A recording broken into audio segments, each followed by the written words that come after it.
Hello friends, आज हम explain करेंगे new Korean drama heart beat को। ड्रामा के स्टार्टिंग में हमें एक कपल को दिखाया जाता है जिसका नाम वू और यून होता है।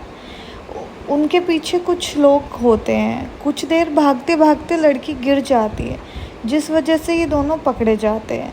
जैसे ही वहाँ सोल्जर उन्हें सिल्वर तीर से मारने वाले होते हैं, वू जो हमारे इस ड्रामा का मेन लीड है, यून को अपने साथ लेकर हवा में उड़ जाता है क्योंकि वो एक वैम्पायर होता है।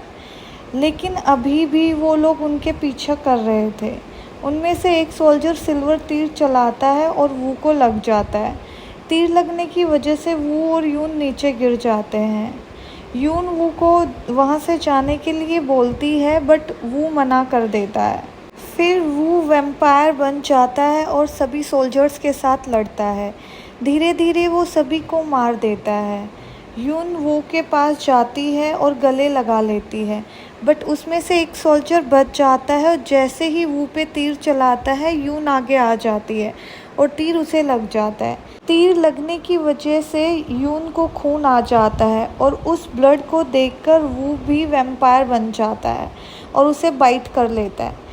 नेक्स्ट सीन में हमें दिखाया जाता है जहां वू कॉफिन में होता है और बाहर 3 लोग खड़े होते हैं, जिनमें से 2 लोग वैम्पायर होते हैं जिनका नाम डोंग और लीसेंग था और एक ह्यूमन था जिसका नाम बटलर होता है। वो सब वू का फ्यूनरल पढ़ रहे होते हैं।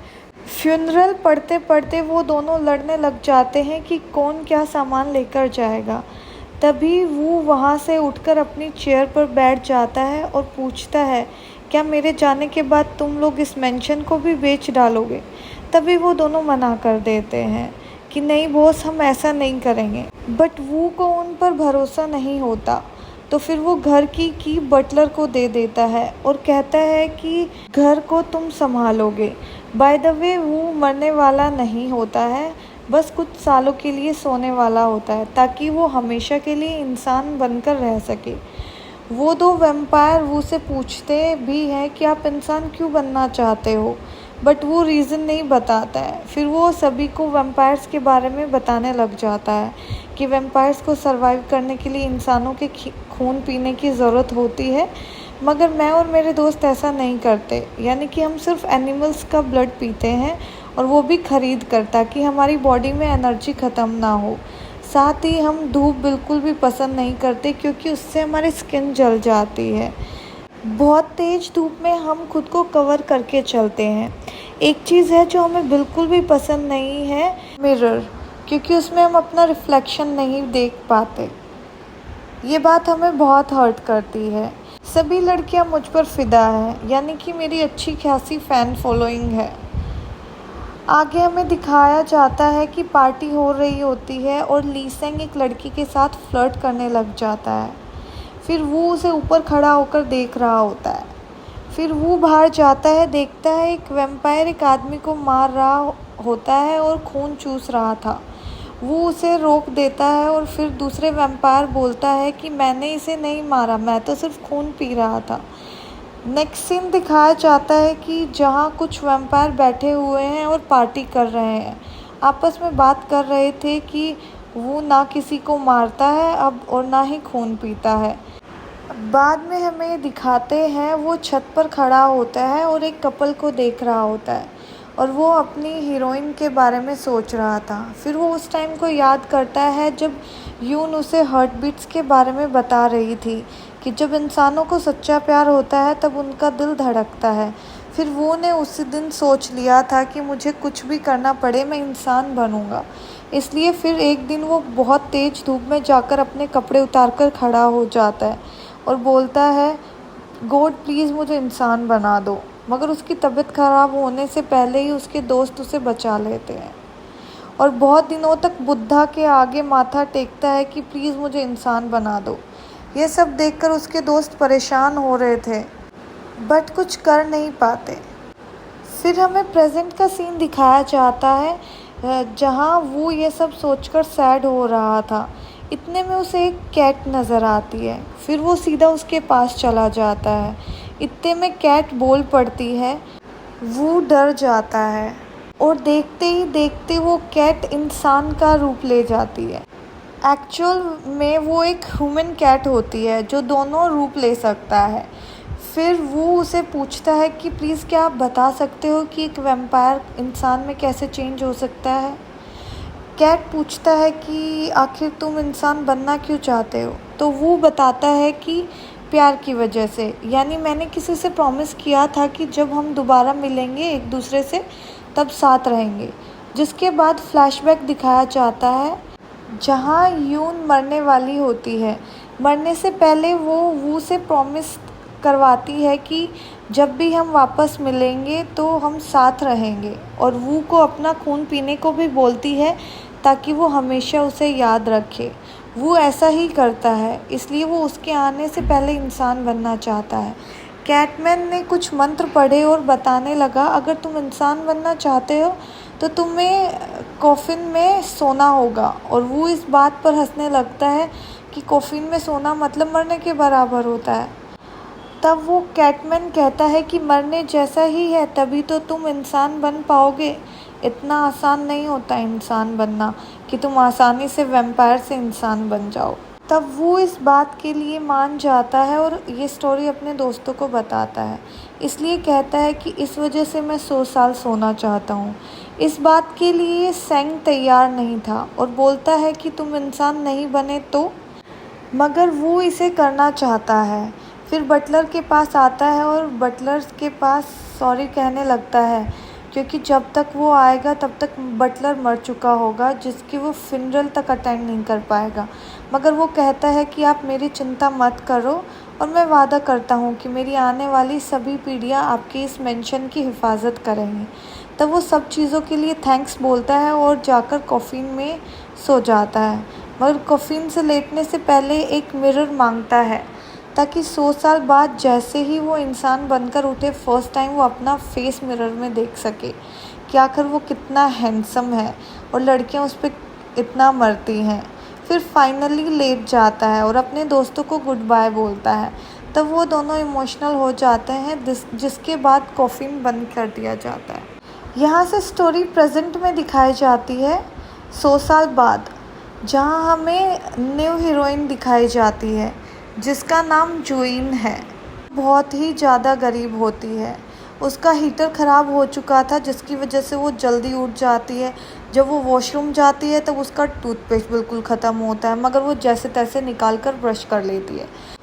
उसके बाद वो देखती है उसकी क्रीम भी बिल्कुल ख़त्म है, जिसके बाद जैसे तैसे वो क्रीम लगाकर रेडी होकर घर से बाहर निकलती है और लैंडलॉर्ड से मिलती है और कंप्लेन करती है कि हीटर ख़राब हो गया है और उसे जल्दी से ठीक करा दो, मगर वो उसकी बातों पे इतना ध्यान नहीं देता है। नेक्स्ट सीन में हमें दिखाया जाता है कि वो एक स्कूल में एज अ नर्स काम करती है और जैसे ही वो अपने ऑफिस जा रही थी तभी उसे एक लेडी बुरी तरह से बोलती है कि आखिर तुम्हारी हिम्मत कैसे हुई मेरी बेटी को परेशान करने की। मगर तभी प्रिंसिपल आ जाते हैं और उसे रोकते हैं। फिर वो सब प्रिंसिपल ऑफिस में जाते हैं जहां वो लेडी कहती है कि तुम्हारी हिम्मत कैसे हुई नर्स होते हुए मेरे बच्चे के बाल काटने की। वो लेडी की बेटी बोलती है कि आपको कुछ नहीं पता और यह कहकर वहां से चली जाती है। अब जुइन उस लेडी को बताती है कि उसने ऐसा क्यों किया और अगले सीन में दिखाते हैं कि वो लड़की जुइन के ऑफिस में आती है और उसे बुली किया गया होता है। उस लेडी से बोलती है तुम देख सको कि तुम्हारी बेटी को बुली किया जा रहा है। फिर हीरोइन उस चीज़ के लिए सॉरी बोलती है और फिर लेडी कहती है कि मेरी बेटी ने क्यों नहीं बताया। नेक्स्ट सीन में हमें डोंग को दिखाया जाता है जिसकी एक स्नैक्स की शॉप है। फिर तभी एक आदमी आता है और डोंग से किराए के बारे में पूछता है। वो कहता है कि मैं बहुत जल्दी ही तुम्हारा किराया दे दूँगा। कुछ टाइम बाद देखते हैं सेंग भी वहाँ आ जाता है। वो सारी बातें सुन लेता है और डोंग से पूछता है तुम्हारे पास पैसे हैं क्या। वो पैसे के बारे में इसलिए पूछ रहा था क्योंकि खून की कमी हो गई थी और उसे खून खरीदना था। फिर गुस्से में सेंग बोलता है कि हमें भी वू की तरह कॉफिन में सो जाना चाहिए था ताकि ये सब झेलना तो नहीं पड़ता। दोनों कैलेंडर की तरफ देखकर बताते हैं कि बस 2 दिन बचे हुए हैं। 2 दिन के बाद 100 साल पूरे हो जाएंगे और हम देखते हैं कि उसके साथ क्या होता है, वो इंसान बनेगा या नहीं। अगले सीन में दिखाते हैं कि रात को जोइन घर में आ रही थी और लैंडलॉर्ड कहीं बैग लेकर जा रहा था। जोइन उसे रोककर पूछती है कि आप कहाँ जा रहे हो, मेरा हीटर सही हो गया क्या? तब वो बोलता है कि मैं ट्रिप के लिए जा रहा हूँ, कल तुम्हारा हीटर सही करने वाले एक आदमी आ जाएगा। हीरोइन कहती है ठीक है। जोइन सोने से पहले अपने फादर की फ़ोटो देखने लगती है और पूछती है कि कम से कम आप मुझे ये तो बताओ कि आप ज़िंदा हो भी या नहीं। इसका मतलब जोइन के फादर मिसिंग है। और फिर हमें दूसरी तरफ दोशिक नाम के पर्सन को दिखाया जाता है जो किसी पार्टी का लीडर है और उसका इंटरव्यू चल रहा होता है। पता चलता है कि दोशिक एक अच्छा इंसान है और सबकी मदद करता है। अब सुबह का सीन दिखाया जाता है और डोरबेल बजती है। तब उसे पता चलता है कि ये पूरी बिल्डिंग टूट रही है। यह सुनकर वो भागकर अपने लैंडलॉर्ड के ऑफिस आती है और उसका लैंडलॉर्ड कोरिया छोड़कर भाग चुका होता है। वो परेशान हो गई क्योंकि उसने लोन लेकर तो इस बिल्डिंग का रेंट पे किया था, मगर लैंडलॉर्ड तो 2 साल का एडवांस लेकर भाग चुका था। जब वो पुलिस स्टेशन जाती है तब पता चलता है कि लैंडलॉर्ड बहुत बड़ा फ्रॉड है। उसने पता नहीं कितने लोगों के साथ फ्रॉड किया है। जोइन फिर से लोन लेने जाती है कि कैसे भी करके उसे घर का इंतज़ाम करना है, बट बैंक लोन देने से मना कर देता है क्योंकि जोइन के पास कोई भी गारंटी इंश्योरेंस नहीं था। जोइन बिल्कुल टूट जाती है और सोचने लगती है कि अब मैं कहाँ जाऊँगी। तभी उसके पेट से आवाज़ आने लगती है क्योंकि वो काफ़ी भूखी थी। तो बैंक वाली लेडी उस पर तरस खाकर उसे एक टॉफ़ी दे देती है। नेक्स्ट सीन में हमें दिखाया जाता है कि हीरोइन उसी लीडर का एक आर्टिकल पढ़ रही होती है कि दोषी कौन है, क्या करता है। इतने में हीरोइन को किसी का कॉल आता है जिसकी बात सुनकर वह शॉक हो जाती है।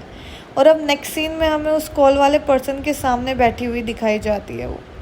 वो उसे बताता है कि तुम्हारे डैड को खोए हुए 5 साल हो चुके हैं और गवर्नमेंट ने भी उन्हें मरा हुआ घोषित कर दिया है। उसका कुछ सामान है जिस पर तुम्हारा नाम लिखा हुआ है, जिसमें से एक मेंशन भी है। यह सुनकर वो शॉक हो जाती है, यानी कि कहाँ उसके पास रहने के लिए घर नहीं था, अब तो अचानक से उसके पास एक मेंशन है। इसलिए बाहर खड़े होकर उस मेंशन की को ध्यान से देखने लगती है, जिसके बाद वो एड्रेस फॉलो करते करते मेंशन तक पहुंच जाती है। फिर वो डोर अनलॉक कर अंदर चली जाती है, जहां सब कुछ बहुत पुराना था क्योंकि सालों से यहाँ कोई भी नहीं आया था। सभी चीज़ें जैसे कि तैसे ही रखी हुई थी। जोइन को थोड़ा ये सब डरावना लगता है। तभी उसकी नज़र एक रास्ते पर जाती है जो नीचे की तरफ जा रहा था। जोइन भी वहाँ चली जाती है और फिर जोइन की नज़र एक रखे हुए कॉफ़ीन पे पड़ती है और सोचती है भला इस ज़माने में कॉफ़ीन कौन रखता है। वह उसे ओपन करती है और अंदर देख वू को, जो कि 100 साल बाद भी बिल्कुल सही कंडीशन में है। जोइन हैरान होकर पूछती है कि भला ये कौन है जो यहाँ चुपचाप सो रहा है, इसलिए वो उसे उठाने लगती है। तभी वो अपनी आइज़ ओपन करता है और उसके उठते ही वहाँ सारी कैंडल जलने लग जाती है और यह सब देखकर वो काफ़ी डर जाती है और ज़ोर ज़ोर से चिल्लाने लगती है। और तभी वो वहाँ नॉर्मल खड़े हो गया और पूछता है कि तुम बटलर की पीढ़ी में से हो ना, क्योंकि उन्होंने मेरे से वादा किया था कि उनकी सारी पीढ़ियाँ मेरे मेंशन की रखवाली करेंगी। यानी इस मेंशन का असली ओनर मैं हूँ और जो पूरे 100 साल बाद जगा है। ये सब सुनकर जोइन कंफ्यूज होने लग जाती है और कहती है कि ऐसे कैसे हो सकता है, अभी तो मैंने इसके पेपर्स देखे हैं। तभी वून बोलता है कि आज मेरा इंसान होने का फर्स्ट डे है, यानी मेरा फर्स्ट बर्थडे है, इसलिए मांगो क्या चाहिए तुम्हें। बट जोइन उसे वहाँ से जाने के लिए बोलती है। ऐसे ही वो वहाँ से निकाल रही होती है, वो जोइन के हाथ पर लगी चोट से अट्रैक्ट हो जाता है और शॉक हो गया और सोचने लगा कि अभी भी मुझे खून की प्यास क्यों लग रही है। इसलिए वो जल्दी से मिरर देखने लगा जो उसने अपने पास रखा था, लेकिन उसे उसके अंदर अपना फेस क्लियर नहीं दिखता है। और जब उसे पता चलता है कि उसे पूरे 100 साल होने से पहले ही उठा दिया है, यानी 9 दिसंबर को 100 साल होने थे बट 8 दिसंबर को ही उठा दिया गया था, जिस वजह से वो पूरा इंसान नहीं बन पाया है, आधा इंसान और आधा वैम्पायर बन चुका है। इसलिए वो गुस्से में जोइन का फ़ोन फेंक देता है जो कि पुलिस को कॉल कर रही थी और चिल्लाकर पूछता है कि आखिर तुम्हारी हिम्मत कैसे हुई मुझे एक दिन पहले उठाने की। पहले तो जूइन डर जाती है और बाद में चिल्लाने लग जाती है क्योंकि तुम्हारी हिम्मत कैसे हुई मुझ पर चिल्लाने की। बट वो गुस्से से बोल रहा था कि तुम्हें मुझे जगाना नहीं चाहिए था, पता भी है कॉफिन के अंदर कैसे सरवाइव किया है, लेकिन तुमने मेरी सारी मेहनत ख़राब कर दी, अब इसलिए तुम्हें पनिशमेंट मिलेगी। बस ये कहकर उसे वैम्पायर बाइट देने ही वाला था, बट वू के बाइट करने से पहले ही वो उसे बाइट कर देती है और वो पूछता रह गया कि आखिर तुम कर क्या रही हो, और काफ़ी ज़ोर ज़ोर से चिल्लाने लग जाता है। इसके साथ ही ये एपिसोड हमारा यहीं ख़त्म हो जाता है।